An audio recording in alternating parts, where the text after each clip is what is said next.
All right, let's move on to a story that involves two of America's most violent sports, hockey and capitalism. Everyone knows that teachers in America are underpaid, but what's really crazy is that teachers often have to spend their own money to buy supplies for their classrooms, which is insane. I mean, every time you hear this in America, you realize how insane this is, because no other job makes you do this. No one at McDonald's is ever like, oh, they won't fix the ice cream machine. I guess I'll have to bring my own ice cream from home. And if it's not depressing enough that teachers buy supplies for their students, one hockey team in South Dakota, well, they found a way to make it even worse. Time now for stories everyone's talking about this morning. We start in South Dakota. This blew up social media yesterday. I couldn't believe it. Yeah. People were angry. Yeah, and here's the video we're going to show to you. A hockey team's event drawing some serious criticism. Take a look.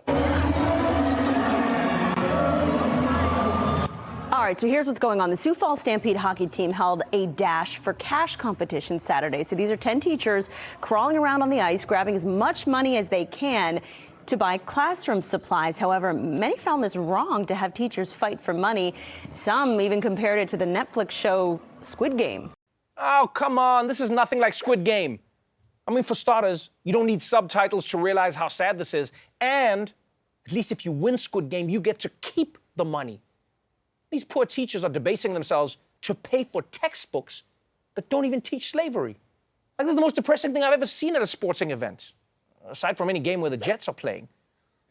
Like, I get that they were trying to help out the local teachers who need money for their classrooms, but you realize they could have just given them the money, yeah? You didn't have to turn their need into our entertainment. Like, can you imagine if lifeguards made you do like the Dougie before they saved you, huh? Now you're there drowning and you're like, I mean, would that be funny? Yes, but it's not appropriate. And you know, this really highlights how America cares so little about education. I mean, its teachers are wrestling on the ground for dollar bills. Meanwhile, the defense budget of this country is over $500 billion a year. And I'm not saying that defense contractors can't have that money, but they should at least have to wrestle around in jello for it. And naked. I want to see butts. It's a crazy story, dude. Right? It's very crazy.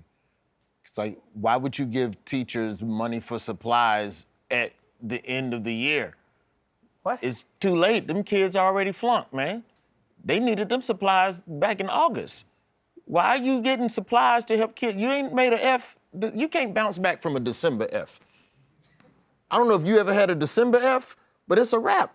Ain't nothing else you can do to save that kid. You just got to tell them, see you next year.